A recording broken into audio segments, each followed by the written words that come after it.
এতিয়া আমি খ শাখাটো ষ্টাৰ্ট কৰোঁ অৰ্থাৎ ৰাজনৈতিক তত্ত্বটো ষ্টাৰ্ট কৰোঁ খ শাখা ৰাজনৈতিক তত্ত্বটোৰ 1 মাৰ্কৰ কুৱেশ্যন কেইটা তোমালোকে চাই লোৱা 1 মাৰ্কৰ কুৱেশ্যন প্ৰথমতে ক নম্বৰটোত কৈছে যে ৰাজনীতি শব্দটো কোনে পোনপ্ৰথমে ব্যৱহাৰ কৰিছিল ৰাজনীতি শব্দটো কোনে পোনপ্ৰথমে ব্যৱহাৰ কৰিছিল ৰাজনীতি শব্দটো পোনপ্ৰথমে ব্যৱহাৰ কৰিছিল গ্ৰীক দাৰ্শনিক এৰিষ্টটলে গ্ৰীক দাৰ্শনিক এৰিষ্টটলে এতিয়া খ নম্বৰটো চাই লওঁ হা খ নম্বৰটো কৈছে যে ইতিহাস অবিহনে ৰাজনীতি বিজ্ঞান সাৰশূন্য ৰাজনীতি বিজ্ঞান অবিহনে ইতিহাস নিষ্ফল এইটো কোনে কৈছিল এইটো কৈছিল আমাৰ A.L. Whitehead কি A.L. Whitehead কৈছিল এতিয়া ক নম্বৰটো চাই লওঁ হা অন লিবাৰ্টি নামৰ গ্ৰন্থখনৰ লেখক কোন অন লিবাৰ্টি নামৰ গ্ৰন্থখনৰ লেখক হ'ল জন ষ্টুৱাৰ্ট মিল নিশ্চয় তোমালোকে এই নামটো শুনিছা জন ষ্টুৱাৰ্ট মিল এই নামটো এই কুৱেশ্যনটো ভালদৰে চাই ল'বা এই কুৱেশ্যনটো অহা বহুত চান্স আছে এই কুৱেশ্যনটো 2025 ফাইনেল এক্সামত অহা বহুত একদম ইম্পৰ্টেণ্ট কুৱেশ্যন হয় এইটো অন লিবাৰ্টি নামৰ গ্ৰন্থখনৰ ৰচক কোন অন লিবাৰ্টি নামৰ গ্ৰন্থখনৰ লিখক কোন অন লিবাৰ্টি নামৰ গ্ৰন্থখনৰ ৰচক হ'ল আমাৰ জন ষ্টুৱাৰ্ট মিল এইটো একদম ইম্পৰ্টেণ্ট এতিয়া খ নম্বৰটো চাই লওঁ হা খ নম্বৰটো অৰ্থনৈতিক সমতাৰ এটা উদাহৰণ দিয়া কি আমাৰ অৰ্থনৈতিক সমতাৰ এটা উদাহৰণ দিয়ে অৰ্থনৈতিক সমতাৰ মানে তোমালোকক মই ইয়াতে দেখুৱাই দিছোঁ অৰ্থনৈতিক সমতাৰ মানে কি তোমালোকে বুজি ল'বা অৰ্থনৈতিক সমতাৰ উদাহৰণ হ'ল নাগৰিকৰ আয় এতিয়া কি কৈছে কৰ বা আয় সুবিধা প্ৰদান কৰা উদাহৰণস্বৰূপে আমাৰ বিনামূলীয় শিক্ষা স্বাস্থ্য সেৱা তোমালোকক মই বুজাই দিওঁ ইয়াতে অৰ্থনৈতিক সমতাৰ এটা উদাহৰণ দিয়ে এই কুৱেশ্যনটো ইম্পৰ্টেণ্ট হয় অৰ্থনৈতিক সমতাৰ এটা উদাহৰণ হ'ল আমি কি তাৰমানে বুজাই দিবলৈ কৈছোঁ আমাৰ অৰ্থনৈতিক সমতাটো তাৰমানে কি কৰিব লাগে আমাৰ চৰকাৰে নাগৰিকক অৰ্থনৈতিক সমতা কৰ বা আয় সুবিধা প্ৰদান কৰিব লাগে কি কৰ বা আয় সুবিধা প্ৰদান কৰিব লাগে কৰ বা আয় সুবিধা প্ৰদান কৰা বা বিনামূলীয়া শিক্ষা বা স্বাস্থ্য সেৱা প্ৰদান কৰা এইটো হৈ গৈছে এইটা আমি নম্বৰ কুৱেশ্যনটোত যাওঁ হা নম্বৰ কুৱেশ্যনটোত কৈছে যে এজন বিদেশীক ৰাষ্ট্ৰৰ পৰা বহিষ্কাৰ কৰিব পাৰিনে হয় নে নহয় ক'ব দিছে এতিয়া হয় এজন বিদেশী মানুহক আমাৰ ৰাষ্ট্ৰৰ পৰা বহিষ্কাৰ কৰিব পাৰে এজন বিদেশী আমাৰ ৰাষ্ট্ৰৰ পৰা বহিষ্কাৰ কৰিব পাৰে এতিয়া প্ৰথম নম্বৰটো চাই লওঁ হা জন্মসূত্ৰে লাভ কৰা প্ৰকৃত নাগৰিকত্ব এটা নীতিত উল্লেখ কৰা জন্মসূত্ৰে লাভ কৰা প্ৰকৃত নাগৰিকত্ব এটা নীতিত উল্লেখ কৰা তোমালোকে এইখিনি চাই ল'বা এইটো কুৱেশ্যন লাগিব দৰকাৰী হয় এতিয়া আমি নেক্সট কুৱেশ্যনখিনিত আগবাঢ়ো আহা আমাৰ এই বি ছেকশ্যনৰ অৰ্থাৎ আমাৰ বি ছেকশ্যনৰ অৰ্থাৎ আমাৰ ৰাজনৈতিক তত্ত্ব কিতাপখনত আমাৰ 1 মাৰ্কৰ যিবিলাক কুৱেশ্যন আছিল ইয়াতে এইখিনি শেষ হৈ গৈছে এতিয়া আমি 2 মাৰ্কছৰখিনি চাই লওঁ এতিয়া আমি তালৈকে যাওঁ এতিয়া আমি 2 মাৰ্কছৰ কুৱেশ্যনবিলাকলৈকে আহি গৈছোঁ ইয়াতে আছে আমাৰ ৰাজনৈতিক তত্ত্বৰ 2 মাৰ্কছৰ কুৱেশ্যন আনচাৰ একদম ইম্পৰ্টেণ্ট হয় এইবিলাকো বেছি লং নহয় সৰু তোমালোকে চাই ল'বা 16 নম্বৰ কুৱেশ্যন তো কিতাপৰ নম্বৰটো চাই ল'বা নালাগে এইটো এতিয়া কুৱেশ্যনটোত কি কৈছে নেতিবাচক স্বাধীনতা বুলিলে কি বুজায় নেতিবাচক স্বাধীনতা বুলিলে কি বুজায় নেতিবাচক স্বাধীনতা হৈছে বুজায় যে ব্যক্তিৰ ওপৰত বৈশ্বিক হস্তক্ষেপ বা নিয়ন্ত্ৰণৰ অনুপস্থিতি ইমানে ব্যক্তি নিজৰ ইচ্ছা অনুসাৰে কোনোবা বা নিষেধাজ্ঞা নথকা কাৰ্য কৰিব পাৰে জানা তোমালোকে ইয়াতে নেতিবাচক স্বাধীনতা বুলিলে কি বুজায় নেতিবাচক স্বাধীনতা তাৰমানে ব্যক্তিৰ ওপৰত কোনো বহিৰাগত এই ব্যক্তিজনৰ ওপৰত কোনো বহিৰাগত শক্তিয়ে তাৰমানে কণ্ট্ৰল নকৰে আৰু এই ব্যক্তিজনক কোনো বহিৰাগত শক্তিয়ে কণ্ট্ৰল নকৰে কোনো কোনো বাধা নাদায় সেই ব্যক্তিজনৰ নিজৰ ইচ্ছা মোতাবিক তেওঁ ইমানে নিজৰ ইচ্ছা নিজৰ মনে যি কয় সেই মানে কৰিব পাৰে ভাল বেয়া নহয় আৰু সেইটোক কৈছে নেতিবাচক নিগেটিভ ফ্ৰীডম নেতিবাচক স্বাধীনতা হৈছে ব্যক্তিয়ে নিজৰ ইচ্ছা অনুসৰি যি টি কাম কৰিব পাৰে নিজৰ ইচ্ছা অনুসৰি ইয়াতে ব্যক্তিৰ ওপৰত কোনো ব্যহিক হস্তক্ষেপ বা নিয়ন্ত্ৰণ নাথাকে ব্যহিক হস্তক্ষেপ বা নিয়ন্ত্ৰণৰ অনুপস্থিতি ব্যক্তিয়ে নিজৰ মন মোতাবিক ইয়াতে সকলোখিনি কাম কৰিব পাৰিব তেওঁক কোনে নিয়ন্ত্ৰণ কৰিব নোৱাৰে ইয়াকে নেতিবাচক স্বাধীনতা বুলি কয় তাৰমানে নিজৰ ইচ্ছামতে যি টি কাম কৰিব পাৰিব ব্যক্তিয়ে এতিয়া আমি 70 নম্বৰ কুৱেশ্যনটো চাই লওঁ হা 70 নম্বৰ ৰাজনৈতিক ক্ষমতা কি ৰাজনৈতিক ক্ষমতা ৰাজনৈতিক ক্ষমতা কি ৰাজনৈতিক ক্ষমতা বুজায় যে সকলো নাগৰিকৰ সমান অধিকাৰ সুযোগ বাকী তলৰখিনি নিদিলে হৈ যাব ওপৰখিনি দিলে হৈ যাব যদি তোমালোকে এইখিনি পাৰা দি দিবা নোৱাৰিলে নালাগে দিবা এইখিনি নোৱাৰিলে নালাগে এতিয়া প্ৰথমখিনি চাই লওক আমাৰ ৰাজনৈতিক স্বাধীনতা আকৌ ৰাজনৈতিক ক্ষমতা কি ৰাজনৈতিক ক্ষমতা হৈছে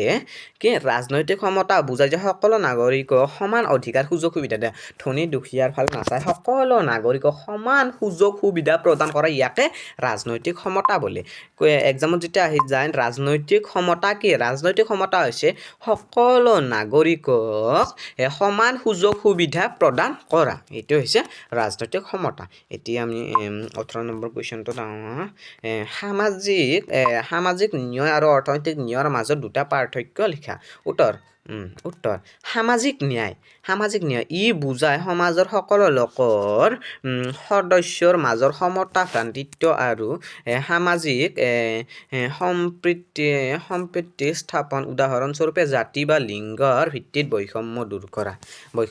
কৰা তাৰমানে ইয়াতে আমাক কি কৈছে সামাজিক ন্যায় মানে হৈছে সমাজৰ যিবিলাক লোক আছে সদায় একতা হৈ থকা কোনো ভেদাভেদ নাথাকা সামাজিক ন্যায় ইয়াকে বোলে ইয়াতে কৈছে যে আমাৰ সামাজিক ন্যায় আৰু আমাৰ অৰ্থনৈতিক ন্যায়ৰ মাজত দুটা পাৰ্থক্য উল্লেখ কৰা সামাজিক ন্যায় আৰু অৰ্থনৈতিক ন্যায়ৰ মাজত দুটা পাৰ্থক্য সামাজিক ন্যায়টো জাষ্ট এইখিনিয়ে তোমালোকে বুজি ল'বা যে সামাজিক ন্যায় মানে কোনো সমাজৰ লোকৰ মাজত কোনো ধৰণৰ হিংসা ভাৱ ঘৃণা ভেদাভেদ নাথাকে সকলো লোক একতা হৈ নিজৰ সমাজখন সুসমাজ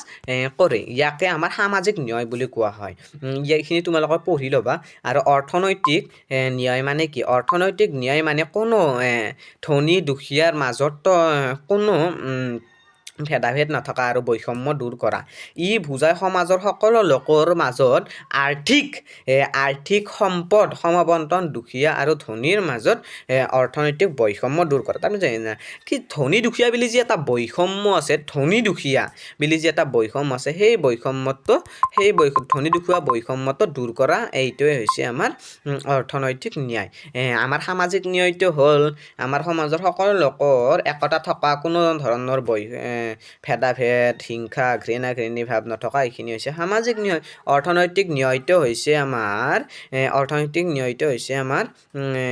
ই বুজায় সকলো লোকৰ অৰ্থাৎ ধনী দুখীয়া বুলি নহয় সকলো লোকৰ আৰ্থিক সম্পদৰ সমবন্টনৰ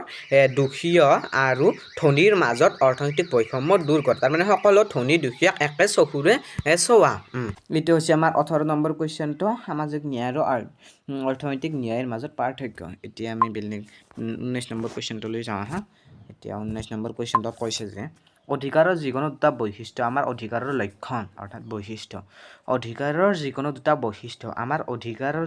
বৈশিষ্ট্য অধিকাৰ আইনীভাৱে সুৰক্ষিত থাকে আমাৰ অধিকাৰবোৰ আইনীভাৱে সুৰক্ষিত থাকে আৰু অধিকাৰ সকলো নাগৰিকৰ বাবে সমানভাৱে প্ৰযোজ্য এইখিনি হৈ গৈছে এতিয়া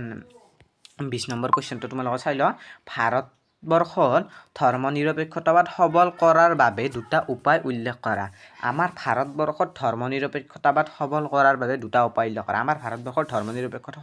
সবল কৰাৰ বাবে দুটা উপায় হ'ল শিক্ষাৰ মাধ্যমত ধৰ্মৰ প্ৰতি মহল অন্তধৰ্মীয় সম্প্ৰদায় প্ৰসাৰ কৰা অৰ্থাৎ শিক্ষাৰ মাধ্যমত আমাৰ ধৰ্ম নিৰপেক্ষতাবাদ কথা বুজাই দিয়া ছাত্ৰ ছাত্ৰীসকলক। আৰু 2 নম্বৰতে হ'ল আমাৰ চৰকাৰৰ সকলো নীতিৰ ক্ষেত্ৰত ধৰ্মৰ পৰা দূৰভাৱে সিদ্ধান্ত গ্ৰহণ কৰা। অৰ্থাৎ চৰকাৰে কোনো ধৰ্মক স্বীকৃতি নিদিয়া আৰু চৰকাৰে কোনো ধৰ্মক বেছি মৰ্যাদা নিদিয়ে। আৰু ইয়াতে কৈছে যে চৰকাৰৰ সকলো নীতিৰ ক্ষেত্ৰত ধৰ্মৰ পৰা দূৰভাৱে সিদ্ধান্ত গ্ৰহণ কৰা। এইটো হৈছে। এতিয়া আমি 21 নম্বৰ কুৱেশ্যনটো চাওঁ। 21 নম্বৰ কুৱেশ্যনটো চাই আছে কৈছে যে আমাৰ সমাজত বৰ্ধিত হিংসাত্মক কাৰ্যৰ দুটা প্ৰধান কাৰণ উল্লেখ কৰা। উত্তৰটো কি? উত্তৰটো হৈছে বেকাৰত্ব আৰু দৰিদ্ৰতা। তোমালোকে বাকী এইখিনি দিব নালাগে। ইয়াতে জাষ্ট তোমালোকে এইখিনি দিবা। মই তোমালোকক দেখুৱাই দি আছোঁ। এতিয়া চাই লওঁ এইখিনি। কুৱেশ্যনটো সুধিছে যে আমাৰ সমাজত ধ্বংসাত্মক কাৰ্যৰ দুটা প্ৰধান কাৰণ উল্লেখ কৰা। আমাৰ সমাজত যে কিছুমান ধ্বংসাত্মক কাৰ্য হয়, তাৰ লাগালাগি কিবাকিবি, সেইবিলাকৰ দুটা প্ৰধান কাৰ্য, মানুহ মাৰে, সেইবিলাকৰ দুটা প্ৰধান কাৰ্য হ'ল বেকাৰত্ব, তাৰমানে কোনো কাম নকৰা, এনাই থকা, কি কৰিব আৰু সেই ধ্বংসাত্মক কামৰ প্ৰতি এনেকৈ আগ্ৰহিত হয় এনাই থাকি পেলাই, অৰ্থাৎ বেকাৰ থাকি পেলাই। আৰু 2 নম্বৰটো হ'ল দৰিদ্ৰতা। যদি ব্যক্তি অধিক দৰিদ্ৰ হৈ যায়, তেওঁৰ জীৱন নিৰ্বাহ কৰাৰ উপাৰ্জন নোহোৱা হৈ যায়, তেতিয়া তেওঁ ধ্বংসাত্মক কাৰ্যৰ দিশে মুখ মেলে। এই অপৰাধৰ কাৰ্যৰ প্ৰতি আগ্ৰহিত হয়। কি? বেকাৰত্ব আৰু দৰিদ্ৰতা। বাকী এইখিনি নিদিলেও হ'ব, তলৰখিনি। বেকাৰত্ব আৰু দৰিদ্ৰতা দ্বাৰা ব্যক্তি আমাৰ লোকসকল ধ্বংসাত্মক কাৰ্যৰ প্ৰতি আগ্ৰহিত হয়। ইয়াতে আমাৰ কুৱেশ্যন